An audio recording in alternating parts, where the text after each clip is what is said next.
بسم اللہ همزات الشیاطین واعوذ بک رب ان یحضرون بسم اللہ الرحمن الرحیم الحمدللہ وسلام علی عبادہ الذین اصطفیٰ ولعنۃ الدائمۃ الباقیۃ علی اعدائہم اجمعین من الان الی قیام یوم الدین اما بعد فقط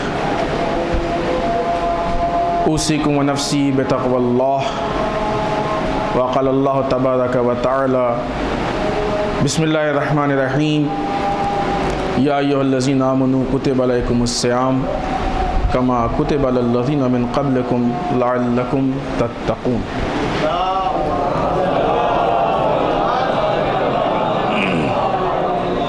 عزیزان محترم، اس پہلے خطبے میں سب سے پہلے اپنے نفس کو اور آپ سب کو تقوی پروردگار کی طرف دعوت دیتے ہوئے، اس لیے کہ تقوی ایک سسٹم اور ایک نظام کا نام کہ جو سسٹم اور نظام انسان کو کامیابی ہی عطا کرتا ہے اور بس۔ بعض اوقات ہمارے درمیان تقوی کو لے کے بہت ساری غلط فہمیاں ہوتی ہیں۔ لوگ سمجھتے ہیں بیکورڈ زندگی گزارنے کا نام تقوی ہے، گوشہ نشینی اختیار کرنے کا نام تقوی ہے، دنیا سے کٹ جانے کا نام تقوی ہے، نعمات خدا کو ترک کر دینے کا نام تقوی ہے۔ یہ غلط فہمی نہیں، زندگی ایک مناسب زندگی، متوسط زندگی گزارنے کا نام تقوی ہے۔ خداوند متعال کی دی ہوئی ہر حلال چیز سے انسان فائدہ اٹھا سکتا ہے اور اس کے ساتھ متقی بھی رہ سکتا ہے، اس میں کوئی فرق نہیں۔ ہر حلال چیز سے فائدہ اٹھاتے ہوئے تقوی کو انسان باقی رکھ سکتا ہے، اس لیے کہ تقوی انسان کی ظاہری شکل کا نام نہیں ہے، تقوی انسان کی روحانی شکل کا نام ہے۔ جو انسان کے روحانیت میں تبدیلی پیدا کرتا ہے وہ تقوی ہے، نہ یہ کہ لباس پھٹے ہوئے ہیں، بال اجڑے ہوئے ہیں، چہرہ عجیب سا ہے۔ نہیں، مومن حشاش و بشاش ہوتا ہے۔ تو تقوی انسان کے ظاہر نہیں، باطن میں تبدیلی کرتا ہے، اس باطن کی بنیاد پہ پھر ظاہر میں تبدیلی ہوتی ہے۔ اگر تقوی باطن میں تبدیلی کرے اور باطن کی بنیاد پہ ظاہر میں تبدیلی ہو تو یہ واقعی تقوی ہے، اور اگر صرف ظاہر پہ تبدیلی کرے تو یہ تقوی نہیں ہے، بلکہ تقوی کے نام پہ فراڈ ہے، لوگوں کو بہکانا ہے، جال سازی ہے، لوگوں کو گمراہ کرنا ہے تاکہ انسان دکھا کے لوگوں کو بہکا سکے۔ قرآن مجید ماہ مبارک رمضان کی جس کا پہلا ہفتہ ہے، الحمدللہ خداوند متعال نے ہم کو توفیق دی کہ ہم ماہ مبارک رمضان کو درک کر رہے ہیں، اور خدا توفیق دے کہ ہم اس کی عظمتیں، کرامتیں، برکتیں، شرف، ان ساری چیزوں کو درک کر سکیں۔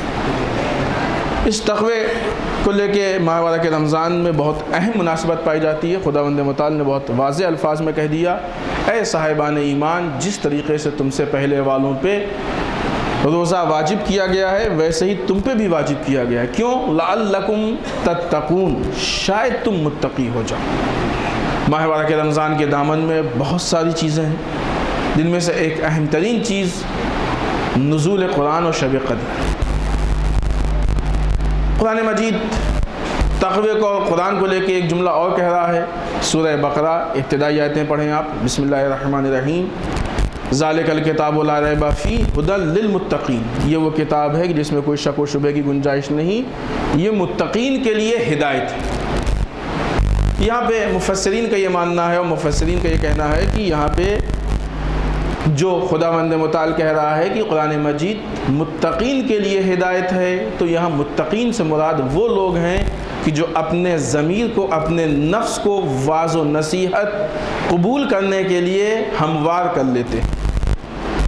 تقوی کی کم سے کم ایک یہ قسم ہے، ایک یہ مرحلہ ہے کہ جو اپنے نفس کو، آپ دیکھیں بہت سے لوگ ہوتے ہیں کہ ان کو واعظ و نصیحت کی جاتی ہے، اچھی باتیں بتائی جاتی ہیں، دین بتایا جاتا ہے، لیکن ان پہ کوئی اثر نہیں ہوتا، مجلسیں سنتے ہیں، کوئی ایسا نہیں ہوتا۔ آج کے زمانے چھوڑیے، رسول کے زمانے میں تھے لوگ، امام علی کے زمانے میں تھے، امام علی کے خطبات سن رہے ہیں لیکن اثر نہیں ہو رہا ہے، رسول کی باتیں سن رہے ہیں لیکن اثر نہیں ہو رہا ہے۔ کیوں؟ اس لیے کہ یہ زمین وہ زمین نہیں ہے کہ جس میں بیج اپنے اندر سے درخت نکال سکے، ہموار زمین نہیں۔ لہذا تقوی کا پہلا مرحلہ یہ ہے کہ اپنی زمین کو اتنا ہموار کرے کہ اوپر سے آنے والی باہر سے آنے والی چیزوں کو قبول کر سکے۔ ماہ مبارک رمضان میں خداوند متعال کہہ رہا ہے لعلکم تتقون، تم حد اقل اپنے کو اتنا ہی بنا لو کہ جو ہماری طرف سے واعظ و نصیحت ہو تم اس کو قبول کر سکو۔ پھر اس کے بعد آپ دیکھیے شب قدر میں 19ویں 21ویں یا 23ویں اتنا خداوند متعال نے موقع دیا، اتنی مہلت دی، اور اس کے بعد اب 19 دن کے بعد قرآن نازل ہو رہا ہے۔ تم ان دنوں میں اپنے ضمیر کو اس لائق بنا لو کہ قرآن کی ہدایت کو قبول کر سکو۔ ہدی للمتقین، متقین میں شامل کر لو۔ اب ہم تم کو قرآن کی شکل میں ہدایت نازل کریں گے تاکہ انسان قرآن مجید کی ہدایت کو قبول کر سکے۔ لہٰذا ماہ مبارک رمضان بہترین موقع ہے۔ کیسے ہے وہ تفصیلی چیز ہے، انشاءاللہ کبھی موقع ہوا تو ہم بیان کریں گے کہ کس طریقے سے ماہ مبارک رمضان کے نتیجے میں انسان متقی بن سکتا ہے۔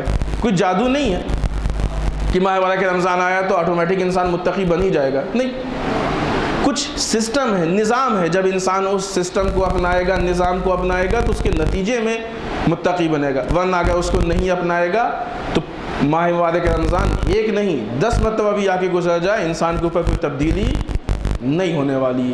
لہٰذا اہم ترین ایک ہماری ذمہ داری اس مہینے میں یہ بھی ہے کہ ہم ہر روز اپنا محاسبہ کریں، حساب کریں کہ ان روزوں کی وجہ سے ہمارے اندر کوئی تبدیلی پیدا ہو رہی ہے کہ نہیں، ہمارے تقوی میں کچھ اضافہ ہوا کہ نہیں ہوا، ہماری دینداری میں اضافہ ہوا کہ نہیں ہوا۔ اگر ہوا تو اس کا مطلب کہ روزے ہمارے اوپر اثر انداز ہیں، اور اگر نہیں ہوا تو اس کا مطلب کہ پھر ہم غور و فکر کریں کہ کہیں ہمارے روزے میں کوئی نقص تو نہیں ہے۔ ہم ان سے گفتگو کریں جو روزہ رکھتے ہیں، اور اس لیے یہ گفتگو ہو رہی ہے کہ ہمیں یقین ہے کہ ایسا کوئی نہیں ہوگا اہل بیت کا چاہنے والا اور کربلا کا ماتم کرنے والا جو ماہ مبارک رمضان کے واجب روزوں کو بلا وجہ ترک کر دے۔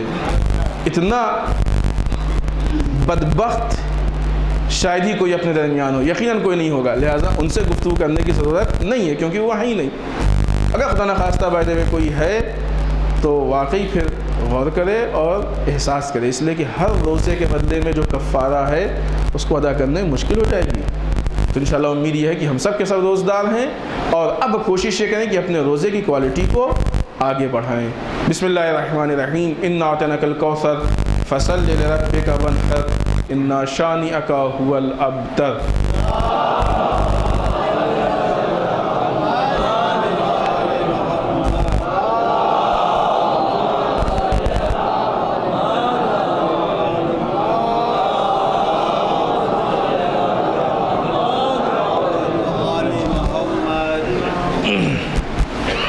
رب اعوذ بک من همزات الشیاطین واعوذ بک رب ان یحضرون۔ بسم اللہ الرحمن الرحیم، الحمد للہ الذی لا یبلغ مدحته القائلون ولا یحصی نعماءه العادون ولا یودی حقه المجتہدون۔ اللہم صل وسلم علی صاحب الدعوة النبویہ وصولة الحیدریہ والعصمة فاطمیہ والحلم الحسنیہ والشجاعة الحسینیہ والعبادة السجادية والآثار الباقرية والمأسر الجعفرية والعلوم الكاظمية والرضاء الرضوية والجود التقوية والنقاوة النقوية والهيبة العسكرية والغيبة الإلهية۔ اللهم صل على محمد وآل محمد وعجل فرجهم ولعنة الدائمة الباقية على أعدائهم أجمعين من الآن إلى قيام يوم الدين۔ اما بعد، اس دوسرے خطبے میں ایک بار پھر تقوی پروردگار کی تاکید اپنے نفس کو اور آپ سب کو کرتے ہوئے اس ہفتے کی مناسبات اور حالات کے بارے میں کچھ اہم چیزیں۔ سب سے پہلے وہ مناسبات کہ جس کا تعلق ظاہراً مذہبی مناسبات، کیونکہ ہر مناسبت مذہبی۔ امام علی علیہ السلام اپنی زندگی میں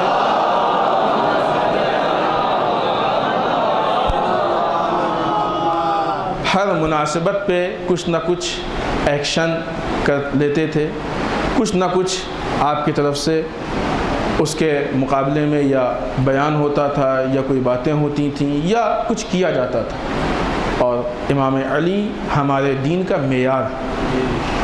لہٰذا کوئی مناسبت، چاہے وہ سیاسی مناسبت ہو وہ بھی دین سے باہر نہیں ہے، اور چاہے وہ ظاہراً دینی مناسبت ہو وہ تو دینی ہے ہی ہے، بس یہ کہ دونوں کے زمینیں الگ ہیں۔ تاریخ کے حساب سے آنے والی 8 ماہ مبارک رمضان، بعض روایتوں کے حساب سے جناب مریم علیہ السلام کی ولادت باسعادت کی تاریخ ہے۔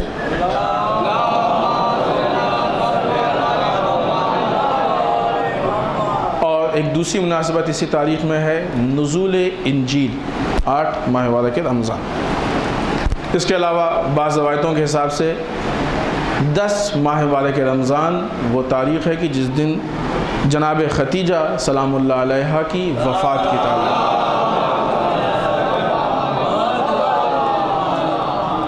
جناب ختیجہ کے بارے میں آپ جانتے ہیں کہ اسلام کی بہت باعظمت و با کرامت خاتون کہ اس معیار کی خواتین اسلام میں آپ کو بہت مشکل سے ملیں گی۔ رسول خدا صلی اللہ علیہ وآلہ وسلم کی پہلی زوجہ،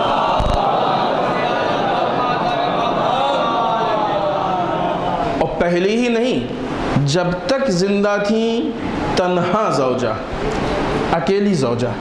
یہ خود ایک نقطہ فکر ہے کہ انسان سوچے کہ اسلام میں اگر شادی ایک سے زیادہ جائز کی گئی ہے تو اس کے پیچھے فلسفہ ہے، علت۔ جب ایک ناکافی ہو تو پھر ایک سے زیادہ، لیکن اگر ایک کافی ہے تو پھر ایک سے زیادہ کرنے کی ضرورت نہیں ہے۔ بہرحال رسول کی ازواج اور متعدد شادیوں کے پیچھے بہت زیادہ وجوہات ہیں، علتیں ہیں، پورا ایک بیک گراؤنڈ ہے۔ انشاءاللہ آپ علماء کرام سے استفادہ کریں کہ ان چیزوں کو حاصل کریں گے۔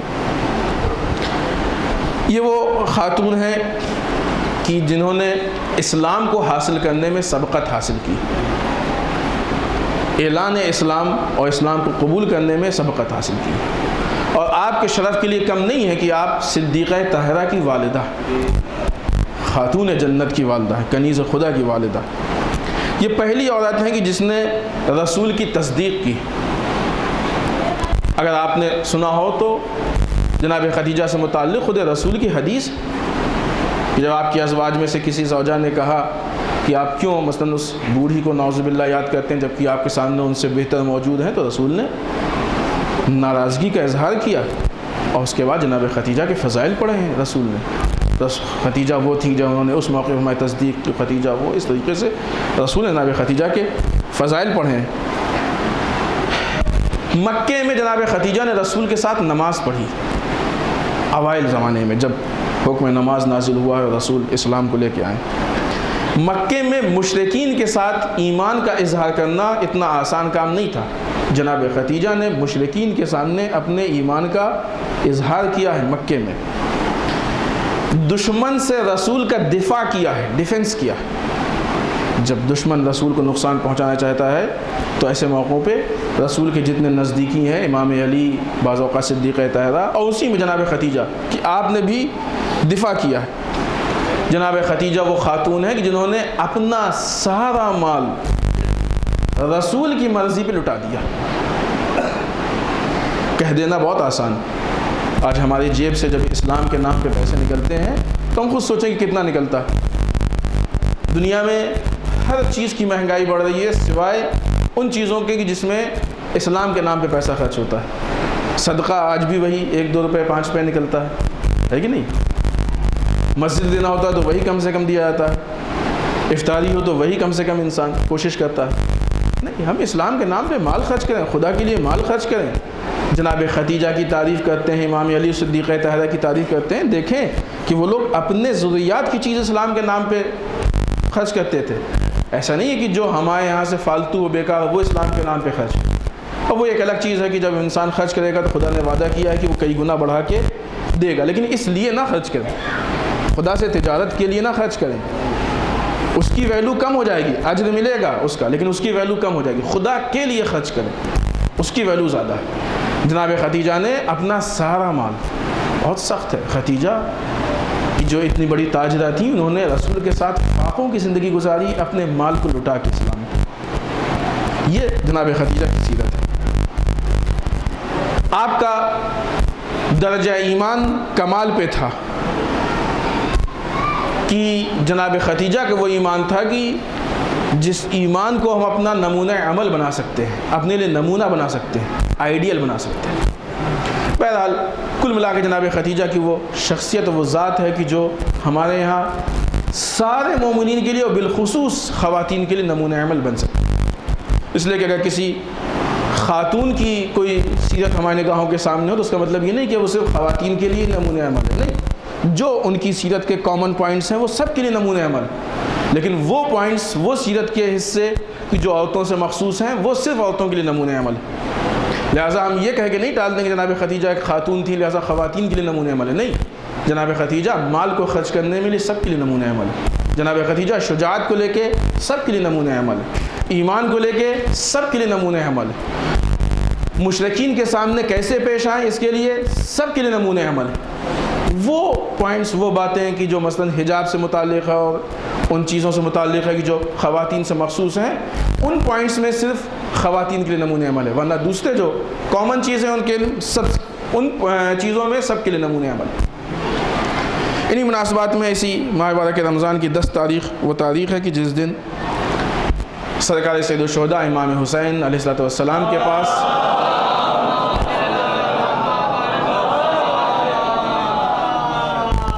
کوفے سے کافی مقدار میں خطوط آئے اور امام کو دعوت دی گئی کہ مولا آپ کوفے تشریف لائیں، آپ نہیں آئیں گے تو پھر کیا ہوگا، اور آپ نہیں آئیں گے تو ہم شکوہ کریں گے۔ وہ ساری روایتیں آپ کی نگاہوں کے سامنے ہیں، یہاں اس مختصر خطبے میں وہ تفصیل نہیں بیان ہو سکتی ہے، لیکن اہم ترین چیز یہ ہے کہ کوفے والے امام حسین کو کس لیے بلا رہے تھے، مقصد کیا تھا، وہ ایک الگ چیز ہے، اور بغیر معرفت کے بلا رہے تھے وہ ایک الگ چیز ہے، جس کا نتیجہ یہ ہوا کہ جب جناب مسلم کو امام حسین نے بھیجا تو مسلم شہید ہو گئے، کوفے والے جناب مسلم سے فائدہ نہیں اٹھا پائے۔ اگر ہم اسی طریقے سے امام کے آنے کے مقصد کو اور امام کی معرفت کے بغیر امام کو بلا لیں گے تو ہمارے درمیان بھی امام کا وہی حشر ہوگا جو جناب مسلم کا کوفے میں ہوا تھا۔ ابھی آپ دیکھیں، کچھ دن پہلے کی بات ہے، عراق کے حالات کی بنیاد پہ پروٹیسٹ ہوا تھا قیصر باغ میں، بہت جلدی میں ہوا تھا، آپ کے یہاں بھی ہوا تھا، الحمدللہ کافی اچھا ہوا، خدا آپ لوگوں کو جزائے خیر دے اور توفیقات میں اضافہ کرے۔ پروٹیسٹ ہوا تھا وہاں پہ، ٹھیک ہے، جلدی میں ہوا تھا، بہت سے لوگوں کو خبر نہیں ہو پائی ہوگی، یقیناً نہیں ہو پائی ہوگی، لیکن جن لوگوں کو خبر ہوئی تھی ان کے حساب سے کتنے لوگ تھے وہاں پہ؟ عراق کے متعلق ہوا ہے جہاں پہ سرکار سید الشہداء کا حرم خطرے میں، کربلا نجف خطرے میں ہے، سامرہ کے پاس دشمن نزدیک پہنچنے کی کوشش کر رہا ہے۔ یہ وہ قوم جو زندگی بھر صبح و شام حسین حسین کرتی ہے، وہ حسین کے نام پہ اپنے شہر نہیں نکل پائی ہے، پھر یہ قوم کیسے کہہ سکتی کہ مولا آ جائیے، اللہ جل اللہ جل، کیسے کہہ سکتی یہ قوم؟ حق ہے کہنے کا، امام کے ظہور کی تعجیل کی دعا کرنے کا حق ہے اس قوم کو، زیارت شہداء کربلا میں یہ کہنے کا حق ہے کہ یا لیتنی کنت معکم، کاش ہم آپ کے ساتھ ہوتے۔ جھوٹ نہیں ہوا یہ سب؟ زیارت عاشورہ میں انی سلم لمن سالمکم و حرب لمن حاربکم کہنے کا حق ہے، جھوٹ نہیں بول رہے ہیں یہ لوگ؟ ترجمہ کر دیں کہ جن سے آپ حالت صلح میں ہیں ان سے ہم حالت صلح میں ہیں، اور جن سے آپ حالت جنگ میں ہیں ان سے ہم حالت جنگ میں ہیں۔ جھوٹ نہیں بول رہے ہیں یہ لوگ؟ اب تو سمجھ میں آنا چاہیے کہ دکھاوے کا دین اور ہوتا ہے، واقعی دین اور ہوتا ہے۔ اس وقت بھی امام حسین سے محبت کرنے والے بہت تھے، لیکن صرف 72 نکلے۔ اگر امام آ گئے تو اتنے ہی نکلیں گے، شاید اتنے بھی نہ نکلیں، اس لیے کہ یہاں تو معلوم ہے جا کے صرف یہ کہنا ہے کہ جو ہو رہا ہے غلط ہے، نہ اس کے خلاف کوئی ایکشن لے گا، نہ کوئی مار پڑے گی، نہ پہ وہاں پہ جان دینا ہے، نہ خون دینا ہے، بس جاتے ہیں، ٹہلتے گھومتے ہنستے کھیلتے چلے گئے اور کہہ کے چلے آئے۔ تو یہ حال ہے، اور جہاں معلوم ہوگی جان دینی ہوگی، سوچیے آپ کہ ان میں سے کتنے نکلیں گے۔ یہ واقعی لائق شرم ہے بامبے جیسے شہر میں، جہاں پہ ماشاءاللہ امام حسین کے چاہنے والوں کی اتنی بڑی تعداد ہو، مسلمانوں کی اتنی بڑی تعداد ہو، اس میں سے اتنے سے لوگ، ڈوب مرنے کا مقام۔ لہٰذا امام حسین کے پاس جو خطوط آئے ہیں، یہ خطوط ہمارے لیے عبرت ہیں کہ ہم کس طریقے سے امام سے الاجل الاجل کہیں۔ اس کے علاوہ اگلی مناسبت ماہ مبارک رمضان کی 12 تاریخ ہے، یہ وہ تاریخ ہے جس دن مہاجر و انصار کے بیچ میں عقد اخوت پڑھا گیا اور رسول نے امام علی کو اپنا بھائی قرار دیا۔ عقد اخوت اس بات کی دلیل ہے کہ قوم میں جتنے ہیں، تب مسلمانوں میں جتنے لوگ ہیں، سب ایک دوسرے کے بھائی ہیں۔ رسول چاہتے ہیں کہ کوئی بہانہ ڈیوائیڈ ہونے کا نہ رہے۔ مہاجر اور انصار یہ دو الگ الگ نام تھے، دو الگ الگ بہانے تھے الگ ہونے کے لیے۔ یہ مہاجر ہیں، مہاجر کہتے ہیں جو ہجرت کر کے آئے، انصار مدینے والوں کو کہا گیا۔ تو ایک ایسا نہ ہو کہ ان دونوں کے بیچ میں تعصب ہو کہ یہ آنے والے ہیں اور یہ یہاں والے ہیں۔ لہٰذا اس فرق کو ختم کرنے کے لیے، مسلمانوں کے درمیان کے ہر فرق کو ختم کرنے کے لیے رسول نے عقد اخوت پڑھایا کہ تم مہاجر و انصار کے بہانے سے الگ نہیں ہو، بلکہ کلمہ اسلام کے سائے میں بھائی ہو۔ آج ہمارے درمیان یہی کیا جا رہا ہے، آج ہم کو اسی بہانے سے الگ کیا جا رہا ہے۔ یہ یو پی کے ہیں، یہ بہار کے، یو پی میں پہنچے، یہ اعظم گڑھ کے ہیں، یہ فیض آباد کے ہیں، یہ بنارس کے ہیں۔ ہوتا ہے کہ نہیں ہوتا؟ یہ سید ہیں، یہ شیخ ہیں، یہ خان ہیں، یہ پٹھان ہیں، یہ خوجہ ہیں، یہ فلاں ہیں۔ کیا یہ کلمہ ہمارے لیے یا یہ جملہ ہمارے لیے کافی نہیں ہے کہ ہم امام علی کے چاہنے والے ہیں؟ اس سے بڑھ کے کوئی پہچان ہو سکتی ہے؟ ہم بھائی ہیں آپس میں، ہم ملنے کے بہانے ڈھونڈیں نہ کہ جدا ہونے کے بہانے ڈھونڈیں۔ آج ہمارے درمیان ہو رہا ہے، کبھی نظریوں کو لے کے الگ کیا جا رہا ہے، کبھی اپنی باتوں کو لے کے الگ کیا جا رہا ہے، الگ الگ بہانوں سے ہم کو ڈیوائیڈ کیا جا رہا ہے۔ رسول چاہتے ہیں ہم سب ایک ساتھ رہیں۔ حتیٰ رسول نے اسی اتحاد کے خاطر ایسے کردار اور کریکٹرز کو برداشت کیا ہے کہ جو شاید عام حالت میں برداشت نہ ہوتے۔ سیرت رسول کو ہم دیکھیں، سیرت رسول پہ عمل کرنے کی کوشش کریں۔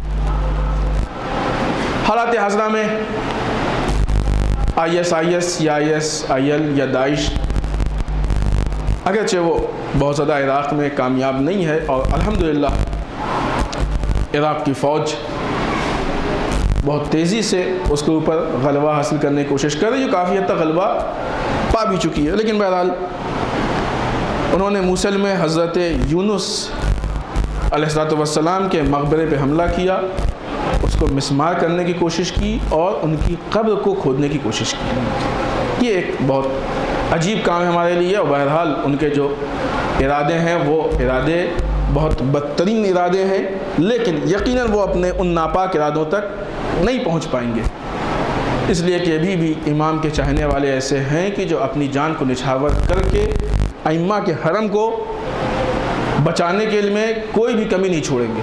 اور یہ بات ایسا نہیں کہ صرف دعوے پہ ہے، نہیں، جناب زینب سلام اللہ علیہا کے حرم پہ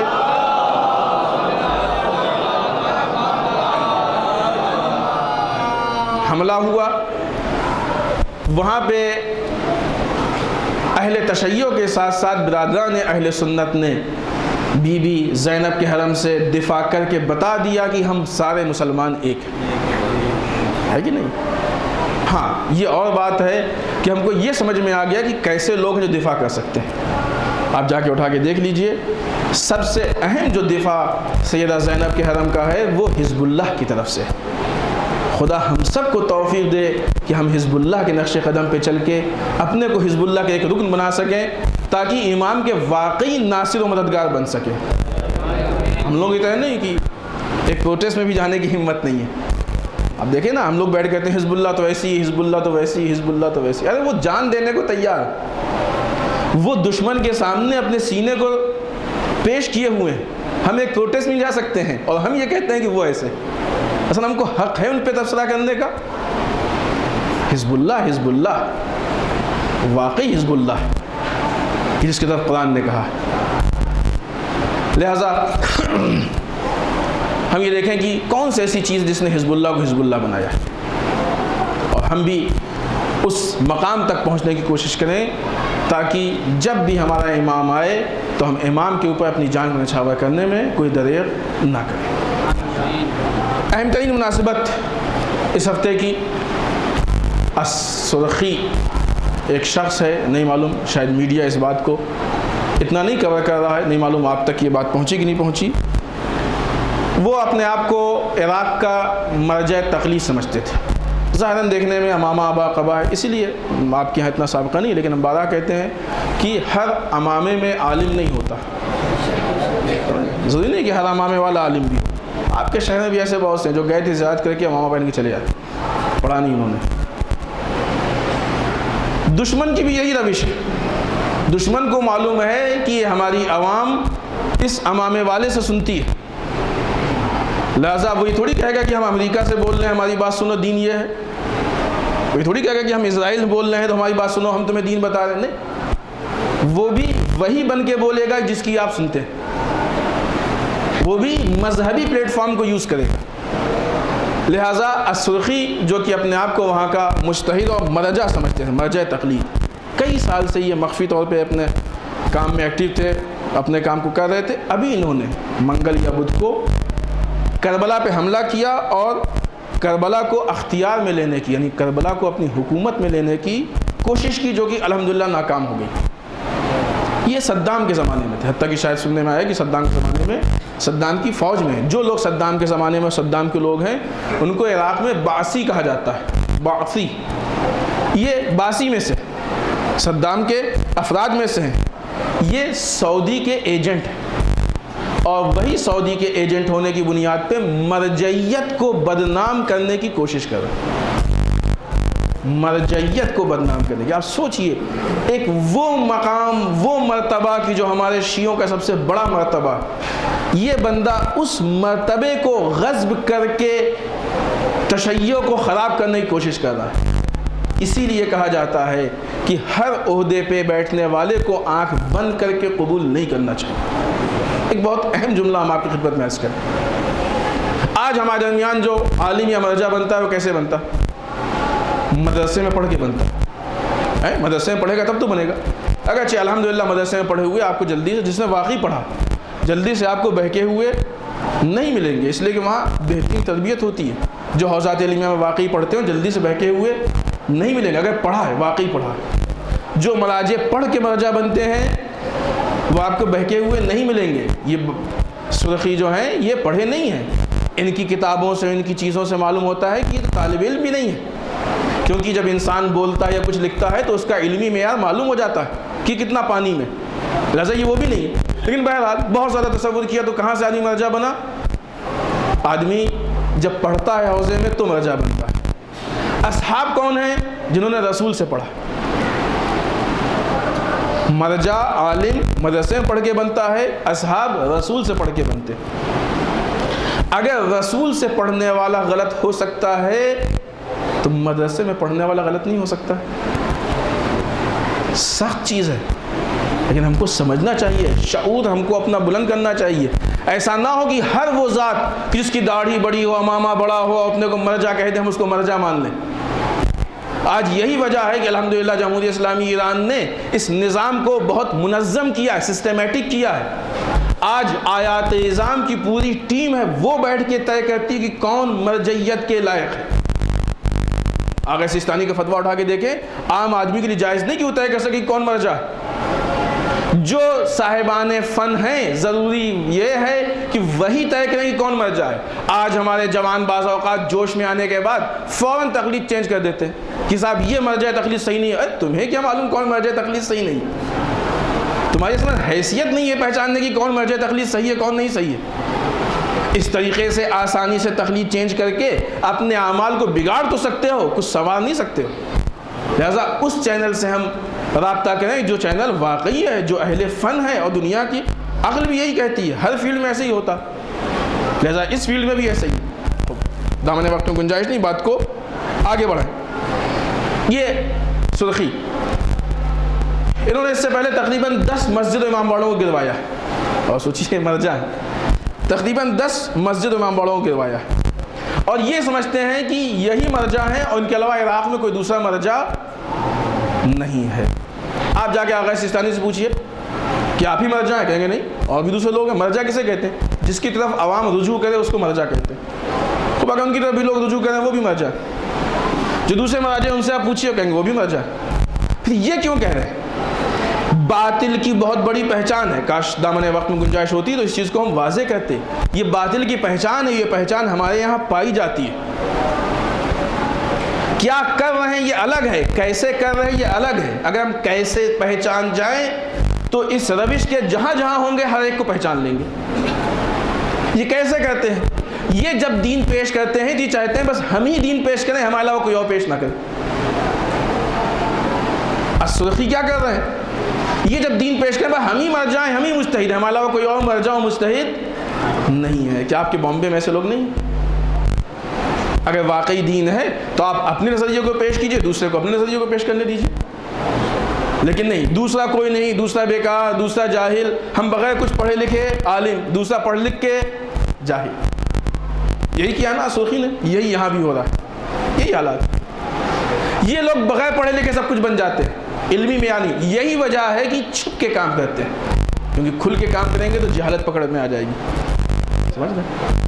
لہٰذا یہ بہت ساری چیزیں کہ جو کامن ہے, روش ایک ہے, بس یہ ہے کہ وہاں پہ کچھ اور فیڈ کیا گیا ہے, یہاں کچھ اور فیڈ کیا گیا, وہاں مقصد کچھ اور تھا, یہاں مقصد کچھ اور ہے. المختصر ہمیں اس بات کو پہچاننا چاہیے اور اس چیز کو دیکھنا چاہیے کہ جو بھی اپنے آپ کو کہہ دے کہ صاحب ہم دین کے مسئلے میں استاد ہیں, تمہارے کہنے سے تھوڑی استاد ہوگے.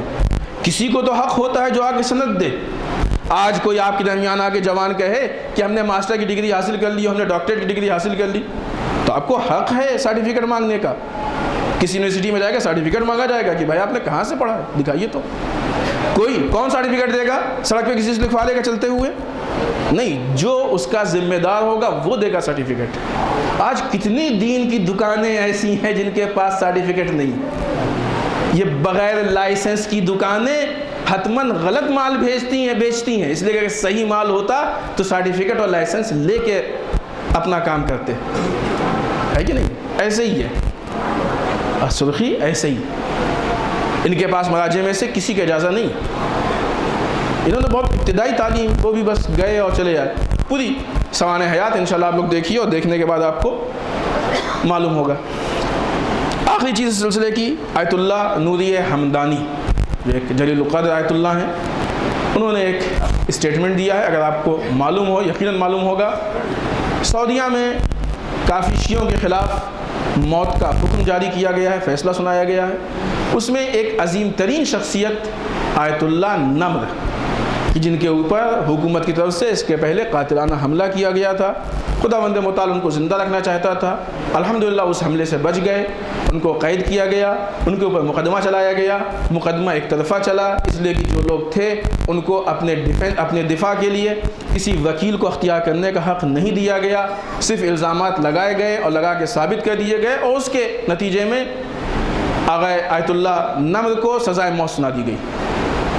آیت اللہ نوری حمدانی کہتے ہیں کہ یہ سعودی عرب کے حکام ان کو خبردار کرتے ہیں کہ شیعہ علماء کے ساتھ کوئی افراطی سلوک نہ کریں, بالخصوص آیت اللہ نمر کے ساتھ. اگر سعودی حکومت نے ایسا کیا تو پھر یہ چیز بھیانک نتیجوں کی موجب ہوگی. آج ہماری بھی کچھ ذمہ داری بنتی ہے, ہم بھی جتنا بھی ہمارے پاس اختیار ہے, چاہے وہ سوشل میڈیا ہو, چاہے افراد ہوں, چاہے میسیج ہو, جو بھی ہو, ہم ان چیزوں کو لوگوں تک پہنچائیں, لوگوں کو باخبر کریں, حالات حاضرہ سے باخبر کریں. آج سعودی حکومت وہی کر رہی ہے جو امریکہ چاہتا ہے, آج سعودی حکومت وہی کر رہی ہے جو اسرائیل چاہتا ہے. آج سعودی حکومت اسلام کے نام پہ خلاف اسلام کام کر رہی ہے. ہر وہ چیز جو اسلام کے نام پہ ہو صحیح نہیں ہوتی. سعودی حکومت اسلام کے نام پہ تشیع کو نقصان پہنچانا چاہتی ہے. ہماری یہ ذمہ داری ہے کہ ہم تشیع کی حفاظت کریں. عزیزان محترم, اسلام صرف 2 رکعت نماز پڑھ لینے کا نام نہیں ہے, نماز کے ساتھ ساتھ حق کے دفاع کا نام, مظلوم کی حمایت کا نام ہے, ظالم کی مخالفت کا نام ہے. آپ دیکھیے کہ امام علی کے زمانے میں ہر طرح کے مسلمان تھے.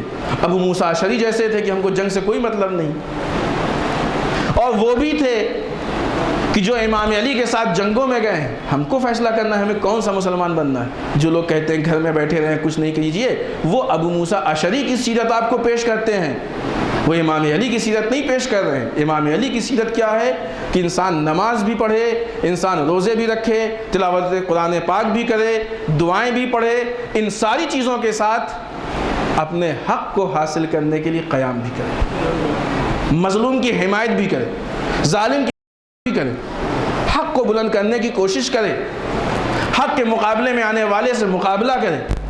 امام علی کی سیرت یہی رہی ہے جناب صدیقہ طاہرہ کی سیرت یہی رہی ہے، کربلا کا پیغام یہی ہے، ہمارے سارے ائمہ کا میسج یہی ہے، اور سب کی زندگی اسی میں گزری ہے۔ یہی وجہ ہے کہ ہمارے ائمہ شہید کیے گئے، ورنہ اگر باطل کے خلاف قیام نہ کرتے، بولتے نہیں، تو ہمارا کوئی امام شہید نہیں کیا تھا۔ لیکن سارے اماموں کو شہید کرنا اس بات کی دلیل ہے کہ حتماً امام حق کے لیے باطل کے مقابلے میں آئے ہیں، ولو کس طریقے سے آئیں یہ الگ بات ہے، تفصیلی گفتگو۔ لہٰذا ہماری بھی ہے کوشش ہونی چاہیے کہ ہم اپنے ائمہ کی سیرت پہ عمل کریں اور ایک مکمل اسلام کو حاصل کرنے کی کوشش کریں۔